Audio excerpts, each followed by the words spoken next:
like to know, and I'm sure I'm speaking for a lot of other people as well, Dean Martin only came over here once, and that was with Jerry Lewis, you know. And there again, they didn't have good reviews on it, but I'd love to know why do you think Dean has never come over here? Because he would be so loved, and I know he probably doesn't need the money. None of you need the money, really, but I mean... Don't worry, the check's in the post.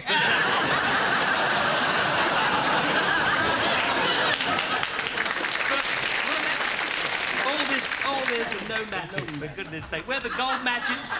Yes. Oh, now I know why you wanted a match. Thank you. She's a good match, yeah. Yeah, like my fire. Right.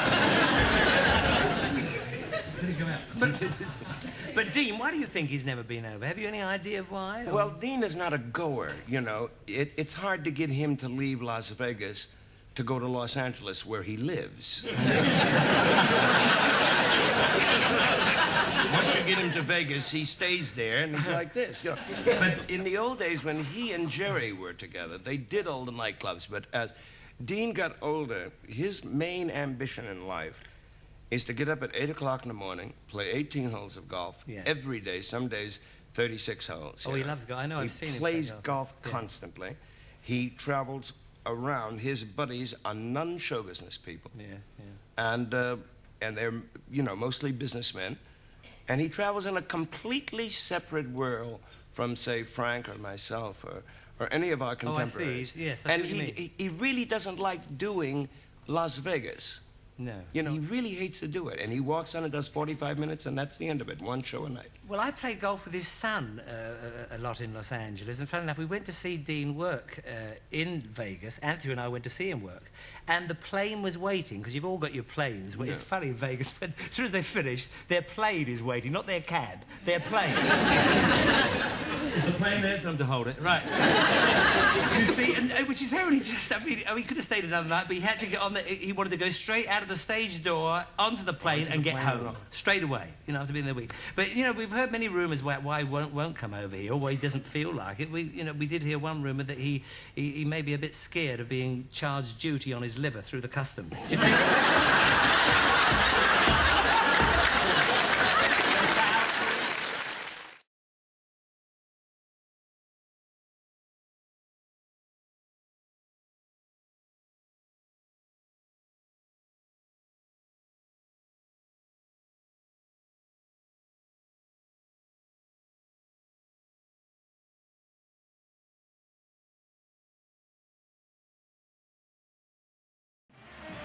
Her Royal Highness Princess Anne arrived at this special luncheon to meet Dean Martin. It was Dean's birthday, and he was especially pleased to be back in London, where the Variety Club of Great Britain got together, not only to wish him a happy birthday, but to honour him with a Lifetime Achievement Award. Some of England's brightest stars were there, as well as the attractive representative of the royal family. Your Royal Highness, my lords, ladies and gentlemen, pray silence. I think I'm rather relieved to be nearly the first on the agenda.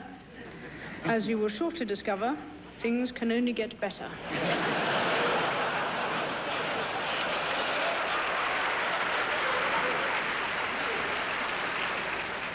Your Royal Highness, Princess Anne, Your Royal High, Dean Martin.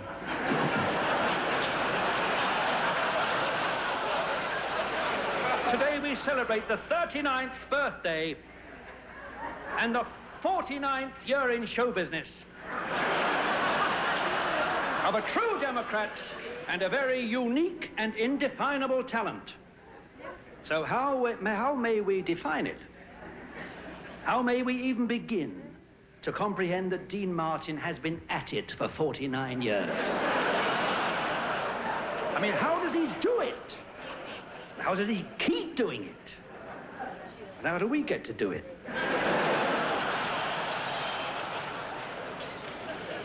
As many of you know, Dean is a good Catholic boy. He could have become a priest, only they were a bit worried about leaving him in charge of the communion wine. I always manage to lie awake and think about the old Martin Lewis films.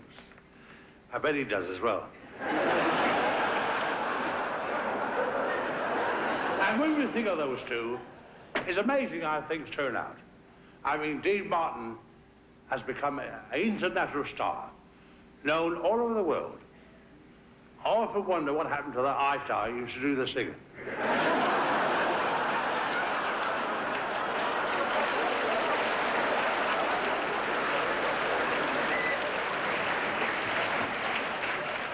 There is another message that I'm delighted to read to you. It's a cable. The address is White House, D.C. And it says, Mr. Dean Martin, Nancy and I offer our congratulations on your birthday and on the tribute you are receiving from the Variety Club of Great Britain. We wish you continued health and good fortune. Happy birthday and God bless you. Signed, Ronald Reagan.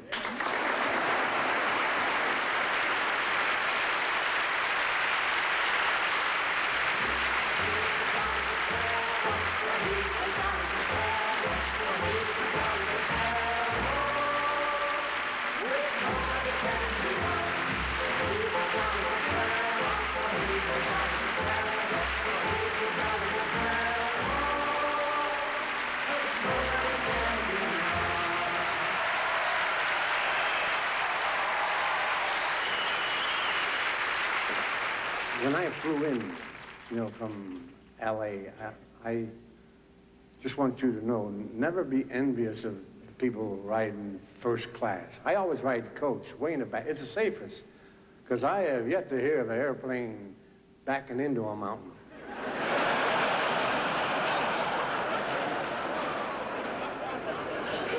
Yeah, and if you crash, everybody's going to be first class anyhow.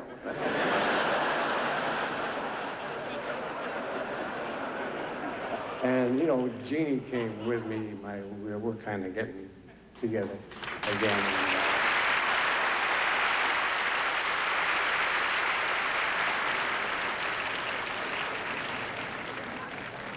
Oh, I got to tell you about her mother. Her mother is the most remarkable little old lady. I'm telling you, she's 86 years old, and she don't need glasses.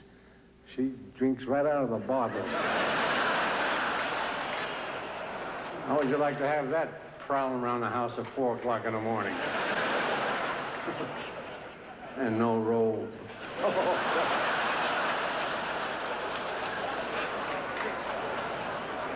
Some kind of mess coming down the hallway, I tell you. And she wears those see-through dresses, and you don't want to look, I had to look once, though. I was stuck. I was going down the hallway, and she was coming right straight at me. And I didn't tell you, I have bad luck. I mean, the good Lord, he put the sun in back of her. Oh, what I saw. Looked like two irons coming at me. Still in the boxes. That's my luck. Last week, I bought a suit with 2 pair of pants, burned a hole in the coat.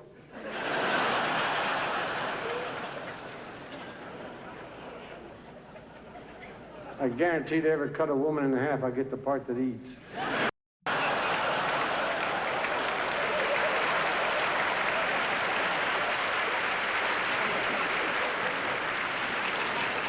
In Hollywood, they're still talking about that guy who climbed into the Queen's bedroom. Now, if he had any class, he would have rented a motel.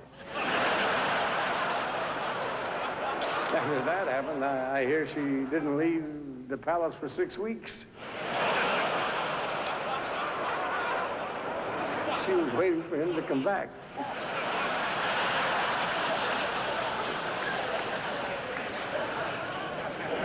I guess you're all proud of Sir Richard Attenborough. He spent 7 years on that movie, Gandhi. It cost $20 million to make, $1 million for the production, and $19 million to launder all the sheets. I tell you, London is a cute place. Yesterday, I saw a bumper sticker that said, "Keep London clean, throw your trash in Dublin."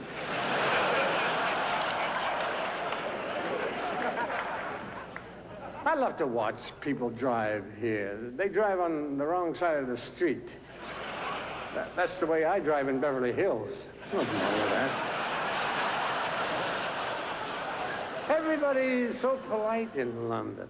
Last night, a girl knocked on my hotel door and said, if there's anything you need, feel free.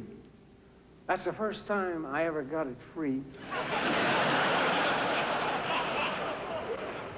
Actually, I dropped over to see if I could get Prince Andrew's rejects. Say, what do you get when you cross a Londoner with an Arab? An urban turban.